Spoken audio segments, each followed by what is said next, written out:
Dear students and dear friends, बहुत बहुत स्वागत है अपने चैनल पॉलिटिकल साइंस एसबीएम में। मैं विकास। प्यारे साथियों, आज हम लोग बीपीएससी के द्वारा आयोजित टीआरई 1 का जो पेपर हुआ 2023 में पॉलिटिकल साइंस का पेपर है। ये राजनीति विज्ञान 11th-12th यानी पीजीटी का, जिसको हम लोग आज सॉल्व करने वाले हैं। क्योंकि आपकी परीक्षाएं बेहद नज़दीक हैं, तो उसी के मद्देनज़र हम लोग ये पेपर सॉल्व करें, ताकि आपको पता चल सके कि कैसे कैसे प्रश्न पूछे जा रहे हैं, कौन कौन से टॉपिक इम्पोर्टेंट हैं। आइए इसको हम लोग सॉल्व करते हैं। और साथियों देखिए, इससे पहले हम लोग टीआरई 2 और टीआरई 3 का भी पेपर सॉल्व कर चुके हैं। तो सबसे बड़ी बात यह है कि जो भी आप चीज़ें पढ़ रहे हैं, ज़रा उसको प्रीवियस ईयर क्वेश्चन पेपर के रूप में भी देखें और ये समझने का प्रयास करें कि कौन कौन से टॉपिक बेहद महत्वपूर्ण हैं, या कौन कौन से क्वेश्चन आपके रिपीट हो रहे हैं। ठीक, तो उसी के हिसाब से आप पढ़ाई कीजिए। हर सब्जेक्ट में ऐसा होता है, कुछ चुनिंदा टॉपिक ऐसे होते हैं जिनसे प्रश्न बनते ही हैं, आते ही हैं, तो उस हिसाब से ज़रा पढ़िए। चलिए इसको शुरू करते हैं, पार्ट 2। इससे पहले हम 40 क्वेश्चन जो हैं आपके जीएस से संबंधित है, नहीं सामान्य अध्ययन से, और 80 क्वेश्चन आपके विषय से संबंधित है। तो इसको हम लोग सॉल्व करते हैं। पॉलिटिकल साइंस का यानी राजनीति विज्ञान का ये 2023 का पेपर है, टीआरई 2 का, सॉरी टीआरई 1 का पेपर है। टीआरई 2 को ऑलरेडी हम लोग सॉल्व कर चुके हैं। टीआरई 1 पीजीटी पॉलिटिकल साइंस का पेपर है। चलिए पहला क्वेश्चन देखिए। देखिए कौटिल्य से ही पहला क्वेश्चन है और हर बार ऐसे एक प्रश्न जरूर आता है। तो इस हिसाब से भारतीय राजनीतिक विचारकों में कौटिल्य बेहद बेहद महत्वपूर्ण विचारक हैं। दंड शास्त्र परंपरा किससे जुड़ी हुई है? मनु, कौटिल्य, चंद्रगुप्त मौर्य, या एक से अधिक, या इनमें से कोई नहीं। तो जो दंड शास्त्र की परंपरा है ये आपके कौटिल्य से जुड़ी हुई है। Option B. याद रहे, कौटिल्य जो अर्थशास्त्रम नामक रचना की, जो कि उसका जो सम्राट चंद्रगुप्त मौर्य था उसी के शासन से संबंधित उसने रचना की। और इसमें राजशास्त्र यानी राज्य की संचालन प्रक्रिया, राज्य के कार्य क्या है, नागरिकों के क्या कार्य हैं, राजा के क्या कार्य हैं, उस सबका विधिवत वो व्याख्या करता है। 42 है, पडुआ के मार्सिलियस यानी मार्सिलियस ऑफ पडुआ ने किन दो मुख्य प्रकार के कानूनों की बात की? दैविक कानून और प्राकृतिक कानून, प्राकृतिक और दस्तावेजी कानून, बाइबल कानून और मानव कानून, एक से अधिक, या कोई नहीं। देखिए इसमें जो भी आंसर है वो फाइनल आंसर की जो रिलीज किया गया बीपीएससी के द्वारा उसी के हिसाब से है। बुकलेट सीरीज आपका ए है। तो क्वेश्चन 42 का राइट आंसर होगा। देखिए वो इसमें से एक भी ऑप्शन नहीं है। जो मार्सिलियो ऑफ पडुआ है वो लिखित कानूनों की बात करता है, तो इसमें दैवी और प्राकृतिक आ जाता है, दस्तावेजी इसमें शामिल नहीं है, फिर बाइबल यहाँ आ जाता है, तो कोई नहीं होगा इसमें। ई, ऑप्शन ई सही होगा। नेक्स्ट है क्वेश्चन नंबर 43। यहाँ चर्चा किए जा रहे व्यक्तित्व को पहचाने। फ्रांसीसी राजनीतिक दार्शनिक जिसका प्रमुख कार्य द स्पिरिट ऑफ लॉज राजनीतिक सिद्धांत में एक प्रमुख योगदान था, वह कौन सा एक व्यक्ति है जो इसका जो कार्य मतलब जो लिखी उसके द्वारा लिखी गई पुस्तक द स्पिरिट ऑफ लॉज राजनीतिक सिद्धांत में एक प्रमुख योगदान था, यानी राजनीतिक सिद्धांत में जो सेपरेशन ऑफ पावर है, स्पिरिट ऑफ लॉज जिसमें सेपरेशन ऑफ पावर की बात करता है, फ्रांसीसी जो राजनीतिक दार्शनिक वो है आपका मॉन्टेस्क्यू, ऑप्शन ए। नेक्स्ट है क्वेश्चन नंबर 44 की उदारवाद के बौद्धिक संस्थापक कौन है? Question number 44। John Locke, Rousseau, Adam Smith, Karl Marx, John Locke, Adam Smith, या एक से अधिक, कोई नहीं। तो उदारवाद के जो बौद्धिक संस्थापक हैं वो आपके एक तो जॉन लॉक हैं और एडम स्मिथ हैं। उदारवाद का जो जनक है वो आपका जॉन लॉक हुआ। नेक्स्ट 45, इनमें से कौन बहुलवादी विचारक नहीं है? बोदी, बोदा, इसको बोदा, अफिगिस, लास्की। जो बहुलवादी विचारक होते हैं वो राज्य को संघों का संघ मानते हैं, यानी उसकी शक्ति को विकेंद्रीकरण रूप में रखते हैं, और लेकिन जो इसके विरोधी होंगे वो शक्ति को एक जगह केंद्रित मानते हैं, उनको एकलवादी कहते हैं। क्योंकि जितने भी संप्रभुता के समर्थक होंगे सब एकलवादी, और संप्रभुता के विरोधी जितने होंगे वो बहुलवादी होंगे। तो इसमें से बहुलवादी विचारक नहीं है, तो बोधा होगा आपका, क्योंकि स्वयं बोधा जो है संप्रभुता का जनक है। तो ऑप्शन ए, ये बहुलवादी नहीं बल्कि एकलवादी है।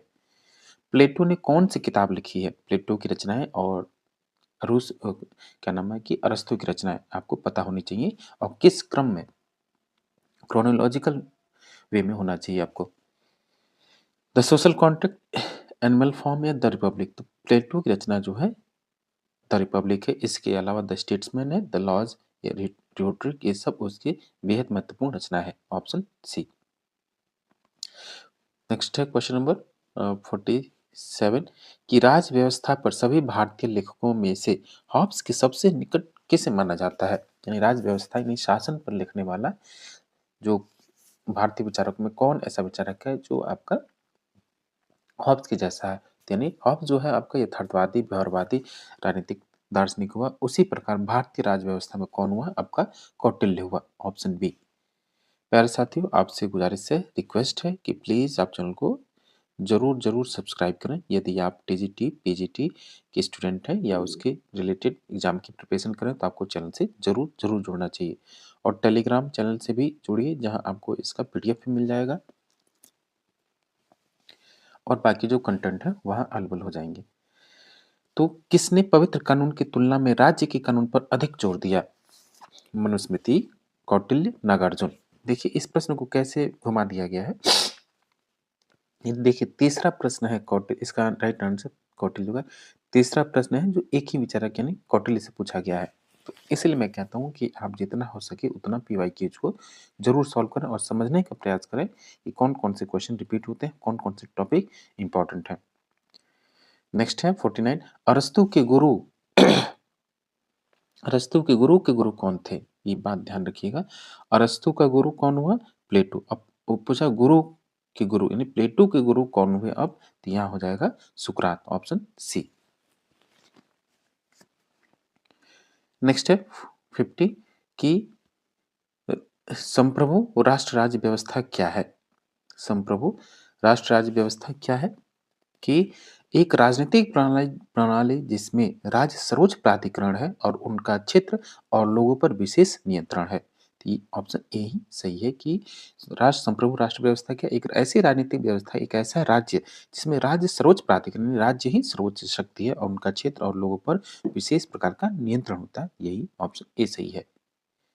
नेक्स्ट है 51 कि इस सिद्धांत का वर्णन करने के लिए किस शब्द का प्रयोग किया जाता है कि प्रत्येक राष्ट्र राज्य को बाहरी शक्तियों के हस्तक्षेप के बिना खुद को नियंत्रित करने का अधिकार है? वैश्वीकरण, साम्राज्यवाद या राष्ट्रवाद? 51 न तो आपका वैश्वीकरण होगा, न साम्राज्यवाद होगा, न ही राष्ट्रवाद होगा। ये क्या है? ये है आपका संप्रभुता।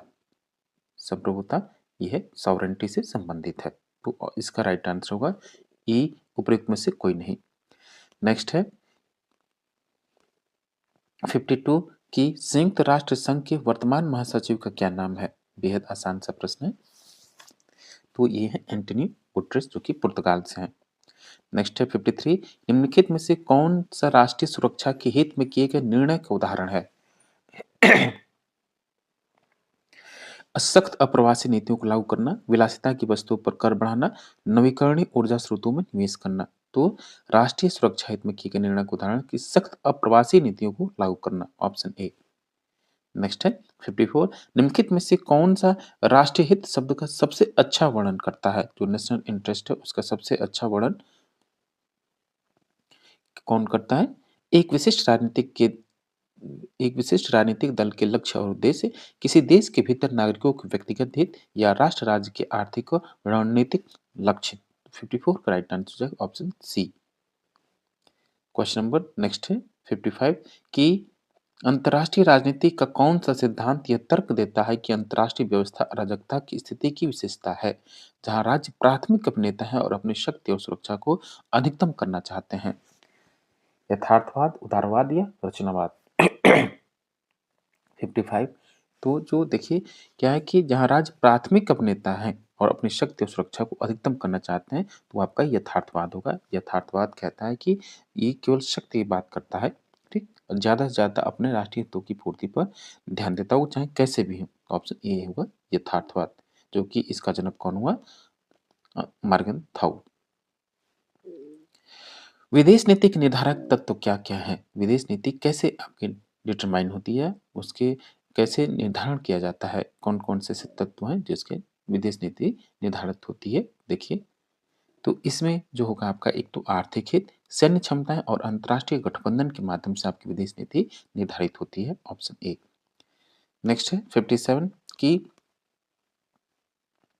निम्नलिखित में से कौन-सा राष्ट्रीय शक्ति का एक तत्व है जो किसी देश की विदेश नीति के निर्णयों को प्रभावित करता है? जलवायु और भूगोल, धर्म और संस्कृति, अर्थव्यवस्था और व्यापार। ये होगा इसका अर्थव्यवस्था और व्यापार जो है किसी भी देश की राष्ट्रीय शक्ति एक ऐसी राष्ट्रीय शक्ति का तत्व है जो किसी देश की विदेश नीति और निर्णयों को प्रभावित करता है। क्या?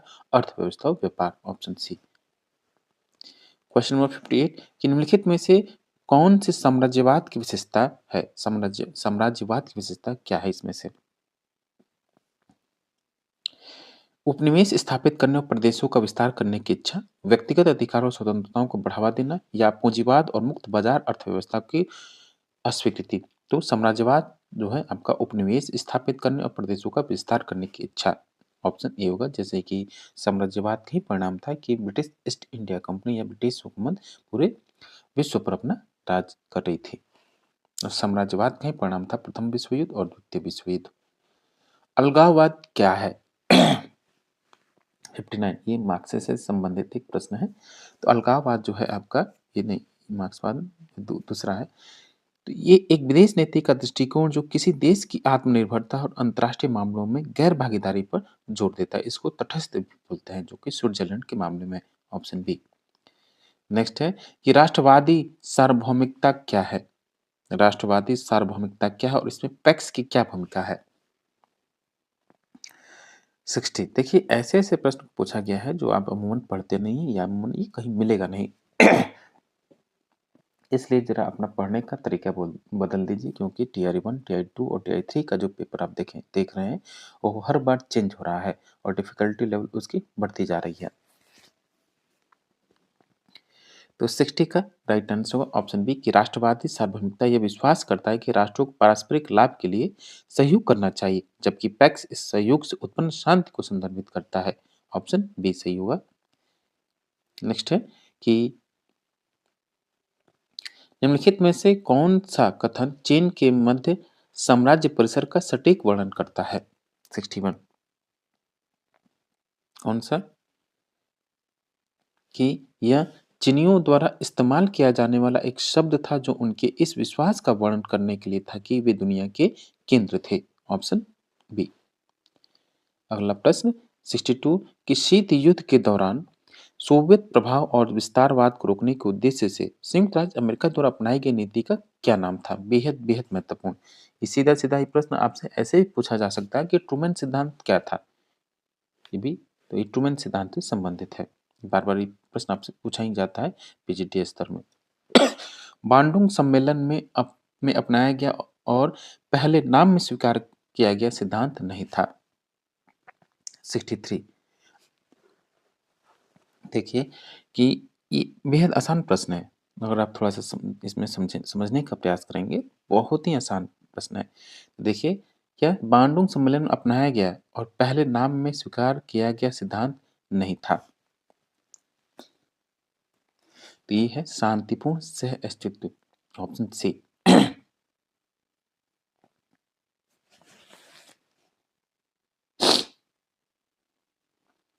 64 है शीत युद्ध शब्द सबसे पहले किसके द्वारा गढ़ा गया था? बर्नार्ड बरोच, ट्रूमैन या वुड्रो विल्सन? तो बर्नार्ड बरोच के द्वारा जो है शीत युद्ध शब्द का गढ़ा गया, प्रयोग किया गया, लेकिन इसको लोकप्रिय करने का श्रेय जो जाता है अल्फ्रेड स्वाबी को जाता है। Option A. 65 देखिए कि राष्ट्र क्यों अंतर्राष्ट्रीय व्यापार करते हैं, इसका एक प्राथमिक कारण क्या है? राष्ट्र अंतर्राष्ट्रीय व्यापार क्यों करते हैं? 65 तो ये होगा आपकी, इसका आंसर होगा कि संसाधन सभी व्यापारिक देशों में समान रूप से वितरित नहीं है। Option B. वस्तुओं और सेवाओं में अंतर्राष्ट्रीय व्यापार का उपयोग कभी-कभी निम्नलिखित किस एक को छोड़कर सभी के विकल्प के रूप में किया जाता है? 66 तो 66 का होगा न तो पूंजी के अंतर्राष्ट्रीय संचलन में, न ही श्रम के अंतर्राष्ट्रीय संचलन में, न ही प्रौद्योगिकी के अंतर्राष्ट्रीय संचलन में। ऑप्शन ई होगा उपयुक्त में से कोई नहीं। नेक्स्ट है, सुरक्षा परिषद के गैर स्थायी सदस्य कितने समय के लिए चुने जाते हैं? जो सिक्योरिटी काउंसिल में जो गैर स्थायी सदस्य हैं वो 2 वर्ष के लिए चुने जाते हैं। 67 का सी होगा। नेक्स्ट है 68 कि किसी विशेष राष्ट्र के नागरिकों द्वारा निर्मित सेवाओं और उत्पादों के संयुक्त मूल्यांकन और उनके संचयी संपत्ति की कीमत को दर्शाने के लिए अर्थशास्त्रियों द्वारा किस शब्द का प्रयोग किया जाता है? ये होगा जीडीपी या सकल घरेलू उत्पाद। 69 यहाँ कुछ ऐसे उदाहरण हैं जिन्हें आमतौर पर ऐसे परिदृश्य के रूप में संदर्भित किया जाता है जो सामान्य आबादी द्वारा किसी समुदाय की आर्थिक वृद्धि और विकास की व्याख्या करते हैं। वह विकल्प चुने जो विशेष रूप से आर्थिक वृद्धि की व्याख्या करता हो। 69 उत्पाद एक तो रहेगा वितरणीय श्रृंखला नेटवर्क की उन्नति हो और तकनीक उन्नयन उत्पादन आवृत्ति में सुधार। ये डी होगा, एक से अधिक। क्वेश्चन नंबर 70 कि दक्षिण पूर्वी एशिया में किस धर्म का व्यापक रूप से पालन किया जाता है? दक्षिण पूर्वी एशिया में किस धर्म का व्यापक रूप से पालन किया जाता है? आप ऐसा नहीं कह सकते कि दक्षिण एशिया में किसी एक विशेष धर्म का व्यापक रूप से पालन किया जाता है। ये होगा कोई नहीं। 71 निम्नलिखित देशों में से किस देश ने अप्रसार संधि पर हस्ताक्षर नहीं किए हैं? ये क्वेश्चन आपका बेहद बेहद महत्वपूर्ण है। बेहद महत्वपूर्ण, हर बार पूछा जाता है। तो ये है भारत। नेक्स्ट है, किसने भविष्यवाणी की थी कि परमाणु प्रौद्योगिकी बहुत आवश्यक होने जा रही है और न केवल बिजली क्षेत्र में बल्कि जीवन की बेहतरी के लिए अन्य सामाजिक उपयोगों के लिए? बेहद बेहद महत्वपूर्ण क्वेश्चन है। ये अमूमन क्वेश्चन जल्दी मिलता नहीं है, लेकिन ये नेटवर्क में और आपका जीआईसी का हो चाहे असिस्टेंट प्रोफेसर का एग्जाम हो उसमें कई बार पूछा गया है। ये होगा, ये क्वेश्चन वैसे जवाहरलाल नेहरू का है। ऑप्शन ई होगा कोई नहीं। नेक्स्ट है 73 कि इष्टतम टैरिफ क्या है? ऑप्टिमम टैरिफ क्या है? तो इसका भी है ई, उपयुक्त में से कोई नहीं।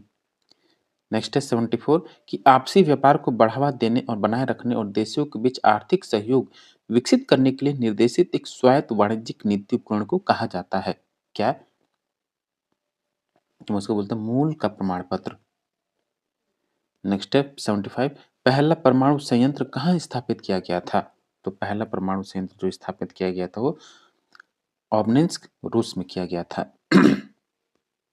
76 कि इनमें से किसने कहा है कि प्रत्येक राज्य अपने अधिकारों से जाना जाता है जिसे वह बनाए रखता है? बेहद महत्वपूर्ण और मोस्ट रिपीटेड क्वेश्चन है ये। मोस्ट रिपीटेड क्वेश्चन है आपका पीजीटी के स्तर का और टीजीटी में पूछा जाता है। तो इसका राइट आंसर होगा Herald Joseph Laski. Question number 77 ये किसने कहा है कि कोई भी हिंद महासागर को नियंत्रित करता है, जो कोई भी हिंद महासागर को नियंत्रित करता है वो एशिया पर हावी होता है? 21वीं सदी में दुनिया की नीति का फैसला पानी पर होगा यानी सागर पर होगा। ये क्वेश्चन किसका है? तो ये क्वेश्चन है आपका अल्फ्रेड महान का। 78 ब्रिटिश साम्राज्य के तहत हिंद महासागर को कौन सा नाम नहीं दिया गया था?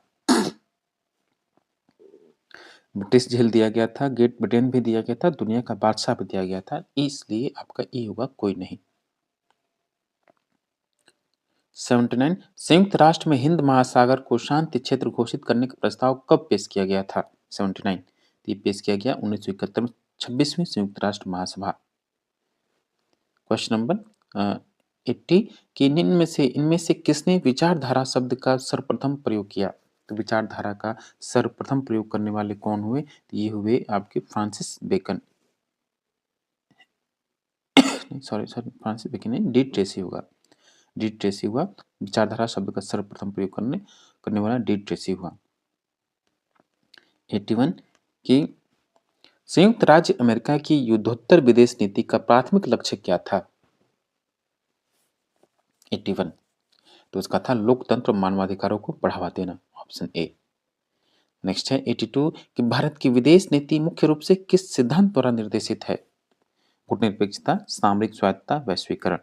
तो 82 का राइट आंसर होगा ऑप्शन ए सामरिक स्वायत्तता।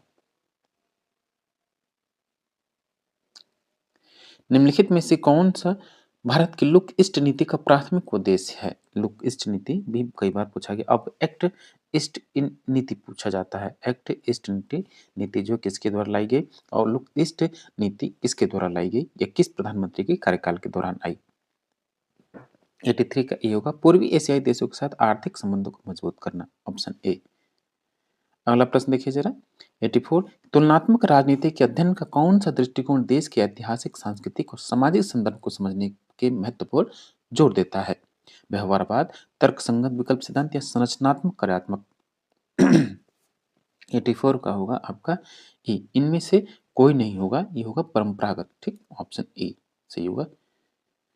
निम्नलिखित में से कौन सा राष्ट्रपति शासन प्रणाली का उदाहरण है? जहां राष्ट्रपति शासन होता है किन किन देशों में है तो आपको पता ही है कि न तो यूके में है, न ही आपका कनाडा में है, न ही मैक्सिको में है। ई होगा कोई नहीं।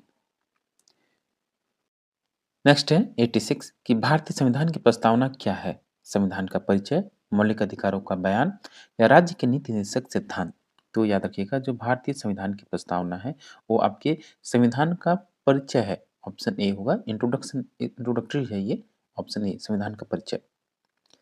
नेक्स्ट है 87 कि भारतीय संविधान में अनुच्छेदों की कुल संख्या कितनी है?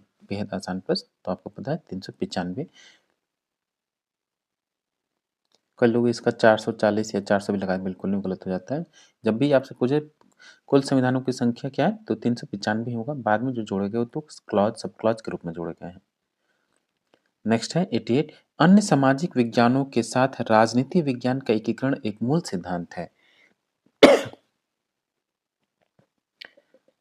88 ये है आपका व्यवहारवाद का। राजनीति विज्ञानों के साथ राजनीति विज्ञान का एकीकरण जो है क्या है? व्यवहारवाद का सिद्धांत है, प्लुरलिज्म का सिद्धांत है। 89 देखिए कि किसने लोकतंत्र को सरकार का एक रूप सरकार का एक रूप जिसमें सभी का हिस्सा है के रूप में वर्णित किया है? ये क्वेश्चन बेहद इंपॉर्टेंट है और मोस्ट रिपीटेड क्वेश्चन की श्रेणी में आता है। ये बहुत बार पूछा जा चुका है कि सरकार एक ऐसा है जिसमें सभी का हिस्सा है। जॉन सीले, जेसमिन ली प्राइस। तो 89 का राइट आंसर होगा ऑप्शन ए। इसमें कहा है ऑप्शन ए इसका आंसर है, कोई नहीं। अगला प्रश्न है कि भारत के किस पड़ोसी देश ने मार्च में उस समय के ही सबसे बड़े उस समय जब 2023 की बात है तो उस समय जो भी था ये आपका ये था आपका पाकिस्तान। नेक्स्ट है कि 91 संविधान सभा ने अपने विचार विमर्श की शुरुआत कब की थी? यानी संविधान ये ऐसे भी पूछा था कि संविधान सभा की प्रथम बैठक कब हुई? ऐसा नहीं पूछा गया, लेकिन विचार विमर्श की शुरुआत कब हुई ये ऐसे पूछ लिया गया है। कंफ्यूज होने की जरूरत नहीं है। तो दिसंबर 1946, 9 दिसंबर 1946 को इसकी प्रथम बैठक हुई और वहीं से विचार विमर्श की शुरुआत हुई। जवाहरलाल नेहरू ने संविधान सभा में एक प्रस्ताव रखा जिसे वस्तुनिष्ठ संकल्प के रूप में जाना जाता है। कब रखा हो तो आपको पता ही है, ये रखा गया कब? इनमें से कोई नहीं होगा। 13 दिसंबर 1946 को रखा गया, तो इसलिए ये होगा कोई नहीं। किस तारीख को संयुक्त राष्ट्र महासभा ने मानव अधिकारों की सार्वभौम घोषणा को अपनाया? ये क्वेश्चन कई बार पूछा जा चुका है। तो 10 दिसंबर 1948, लेकिन इसमें ऑप्शन में है ही नहीं, तो ई होगा कोई नहीं। नेक्स्ट है 94 कि कौन सा अनुच्छेद राज्य के किसी भी नागरिक के विरुद्ध सिर्फ धर्म, नस्ल, जाति और लिंग के आधार पर भेदभाव करने से रोकता है? 94 तो आपको पता ही है अनुच्छेद 15। 95 कि निम्नलिखित में से किस लेख का उल्लेख संविधान के अनुच्छेद 32 में किया गया है? तो आपको पता ही है कि 5 रिट जारी किए जाते हैं, जिसमें से शामिल है कौन कौन सा? बंद प्रत्यक्षीकरण और परमादेश। तो एक से अधिक होगा, डी एक से अधिक। 96 एक जिला कलेक्टर का कार्यालय किसके द्वारा बनाया गया था? ये क्वेश्चन भी बेहद महत्वपूर्ण है। 96 दिए वॉरेन हेस्टिंग। 97 देखिए जरा कि राज्य की स्थापना और संचालन स्वयं ईश्वर द्वारा किया जाता है। यह कथन राज्य की उत्पत्ति के किस सिद्धांत का समर्थन करता है? यह है आपका दैवी उत्पत्ति के सिद्धांत का समर्थन। नेक्स्ट है 98 कि जो सिद्धांतकार ये मानते हैं कि राज्य संघों का एक संघ है, उनका सबसे अच्छा वर्णन किस रूप में किया गया है? तभी मैं एक क्वेश्चन की चर्चा कर रहा था, तो उसमें बता रहा था, तो है आपके संघवादी, सॉरी, राज्य को संघों का संघ मानने वाले जो विचारक हैं, उनको हम बहुलतावादी कहते हैं, बहुलवादी कहते हैं। राज्य की उत्पत्ति के सिद्धांत में राजनीतिक चेतना एक कारक है, किसका? यानी राजनीतिक चेतना के कारण किस राज्य की उत्पत्ति का सिद्धांत का विकास हुआ? 99, तो ये हुआ आपका विकासवादी सिद्धांत का। राज्य श्रेष्ठ शारीरिक बल और शक्ति द्वारा कमजोर को वश करने का परिणाम है, यह कथन किससे संबंधित है? तो आपको पता ही है कि शारीरिक बल और शक्ति, तो ये किससे संबंधित होगा? शक्ति सिद्धांत या बल सिद्धांत से संबंधित है। क्वेश्चन नंबर 101 कि निम्नलिखित में से कौन सा राज्य की उत्पत्ति के बल सिद्धांत के संबंध में सही है? 101 ये होगा कि राज्य की उत्पत्ति के लिए बल ही यानी शक्ति ही एकमात्र जिम्मेदार कारक था, ऑप्शन ए। नेक्स्ट है कि राज्य एक आवश्यक बुराई है, यह कथन निम्नलिखित में से किसको संदर्भित करता है? राज्य एक आवश्यक बुराई है, राज्य एक बुराई है, राज्य एक अनावश्यक बुराई है, ठीक, या एक राज्य एक सकारात्मक अच्छा, ये चार कोट आपको याद होना ही चाहिए। 102 102 का राइट आंसर होगा ऑप्शन नंबर बी कि व्यक्तिवादी सिद्धांत है। राज्य एक आवश्यक बुराई है, व्यक्तिवादी कहते हैं। निम्नलिखित में से राजनीतिक विचारकों में से कौन राज्य के उदारवादी सिद्धांत का प्रथम प्रतिपादक था? तो राज्य के उदारवादी सिद्धांत का प्रथम प्रतिपादक जॉन लॉक, या ऐसे भी प्रश्न को पूछा जा सकता था, राज उदारवाद का जनक कौन हुआ? 104 कि राज्य की उत्पत्ति के सामाजिक समझौता सिद्धांत यानी अनुबंध जो सोशल कॉन्ट्रैक्ट के प्रमुख प्रतिपादकों के सही समूह को पहचाने। तो राज्य का जो सामाजिक समझौता सिद्धांत यानी जो आपका सोशल कॉन्ट्रैक्ट है, उससे संबंधित विचारक कौन है? 104 ये होगा आपका हॉब्स लॉक और रूसो, तीनों फेमस है। हॉब्स लॉक रूसो का समझौतावादी सिद्धांत। किसने कहा राज्य एक वर्ग पर अत्याचार करने की मशीन से अधिक कुछ नहीं है? तो ये कथन है और बेहद महत्वपूर्ण क्वेश्चन है और मोस्ट रिपीटेड क्वेश्चन है ये है आपका कार्ल मार्क्स। अगला प्रश्न देखिए जरा, क्वेश्चन नंबर 106 कि निम्नलिखित में से कौन सा जोड़ा सही सुमेलित नहीं है? अरस्तु राज्य पृथ्वी पर ईश्वर का अवतरण है, ये कथन आपका हीगल का है, ना कि अरस्तु का, तो पहला ही हो जाता है आपका, ठीक। हीगल आधुनिक राज्य वर्ग शोषण का एक साधन है, ये आपका कार्ल मार्क्स का है, ना कि हीगल का है। गांधी राज्य हिंसा को केंद्रित के रूप में प्रस्तुत करता है।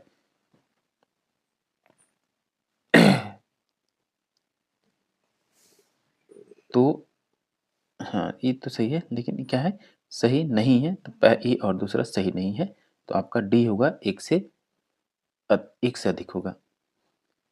नेक्स्ट है 107 इनमें से किस चिंतक यानी विचारक ने संप्रभुता की जनरल विल इन समान इच्छा में निहित होने की वकालत की है? तो समान इच्छा से संबंधित आपका विचारक कौन है? रूसो।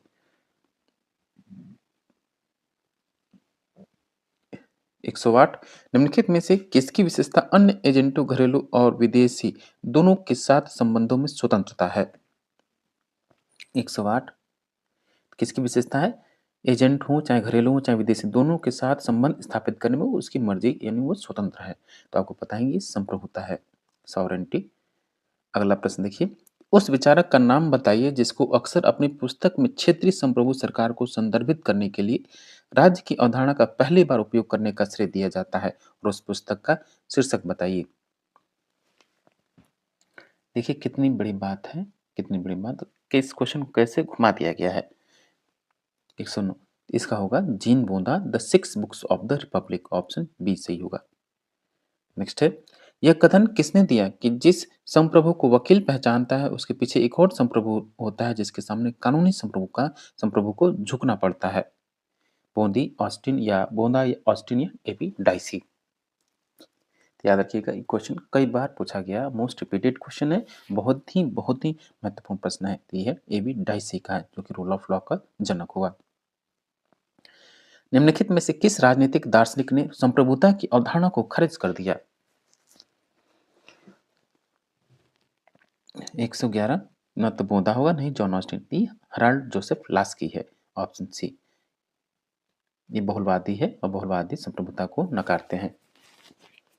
112 कि ये पूना समझौता इनमें से किस नेता से संबंधित है? तो पूना जो पैक्ट है आपको बताइए कि अंबेडकर और गांधी के बीच में हुआ। नेक्स्ट है 113 कि भारत में पहली बार सांप्रदायिक प्रतिनिधित्व की शुरुआत किसके द्वारा की गई? तो सांप्रदायिक प्रतिनिधित्व की शुरुआत जो की गई मार्ले मिंटो सुधार 1909 के माध्यम से की गई। नेक्स्ट है 114 कि निम्नलिखित में से कौन सा कारक भारत में सांप्रदायिकता के लिए उत्तरदायी है? भारत में सांप्रदायिकता के लिए जो उत्तरदायी कारण है वो कि अंग्रेजों द्वारा फूट डालो और राज करो की नीति, विभाजनकारी नीति और तुष्टीकरण की नीति तीनों ही शामिल होगा, इसलिए इसका राइट आंसर डी होगा, एक से अधिक। नेक्स्ट है कि जम्मू और कश्मीर पुनर्गठन अधिनियम 2019 निम्नलिखित में से किस भारतीय प्रशासित केंद्र प्रशासित का निर्माण करता है? तो आपको पता ही है ये जम्मू कश्मीर और लद्दाख, तो डी होगा, एक से अधिक। नेक्स्ट है कि जाति समुदाय और राजनीतिक लामबंदी का प्रमुख आधार है, यह कथन निम्न से किसका समर्थन करता है? समर्थन करता है आपका जातिवाद का। 117 कि भारत ने किसकी पहचान के मानदंड निर्धारित करने के लिए काका कालेलकर आयोग की नियुक्ति की? काका कालेलकर आयोग और मंडल आयोग ये दोनों ही समितियां कई बार पूछी जा चुकी हैं बिहार के जब भी एग्जाम होते हैं उसमें। 117 का राइट आंसर होगा ऑप्शन नंबर बी, सामाजिक और शैक्षिक रूप से पिछड़े वर्ग के लिए। प्रथम पिछड़ा वर्ग आयोग भी इसको बोलते हैं, ये भी याद रखना है। रजनी कोठारी द्वारा अपनी पुस्तक कास्ट इन इंडियन पॉलिटिक्स में दिया गया मुख्य तर्क क्या है? तो है आपका कि जातीय संगठनों ने ब्याज एकत्रीकरण इंटरेस्ट एग्रीगेशन के माध्यम से लोकतांत्रिक राजनीति को आगे बढ़ाने में मदद की, ऑप्शन ए। 119 मंडल, देखिए दोनों ही प्रश्न आमने सामने हैं, 117 और 19 में भी इसकी चर्चा कर रहा था। प्रथम पिछड़ा वर्ग आयोग और द्वितीय पिछड़ा वर्ग दोनों ही मतलब कि भारतीय समाज में जो पिछड़े और आर्थिक रूप से सामाजिक रूप से पिछड़े थे, इन दोनों की पहचान करने के लिए दोनों समितियां फेमस हैं और ये इनमें से कोई न कोई एक जरूर आपसे पूछा जाता है, इसमें दोनों ही पूछ लिया गया है। मंडल आयोग को आधिकारिक तौर पर किस नाम से जाना जाता है? ये जाना जाता है सामाजिक और शैक्षिक रूप से पिछड़ा वर्ग आयोग, ऑप्शन ए। राजनीतिक दलों का गठन और चुनाव के दौरान जाति आधार पर टिकटों का आवंटन क्या दर्शाता है? 120 ये होगा आपका जातिवाद, ऑप्शन बी जातिवाद। तो साथियों ये था आपका पेपर बीपीएससी के द्वारा आयोजित टीआरई 1 का पेपर है, टीआरई 1 का पेपर है, राजनीति विज्ञान का पेपर, ये पॉलिटिकल साइंस का पेपर है, पीजीटी पॉलिटिकल साइंस जो कि 11th-12th के लिए होता है। ये टीआरई 1 का पेपर 2023 का पेपर है। इससे पहले टीआरई 2 और टीआरई 3 का पेपर हम लोग सॉल्व कर चुके हैं। इसके बाद हम लोग इससे रिलेटेड मॉडल पेपर को भी सॉल्व करेंगे। तो आप चैनल पर बने रहिए, सब्सक्राइब कीजिए और साथ ही वीडियो को लाइक कीजिए, शेयर कीजिए। Thank you for watching.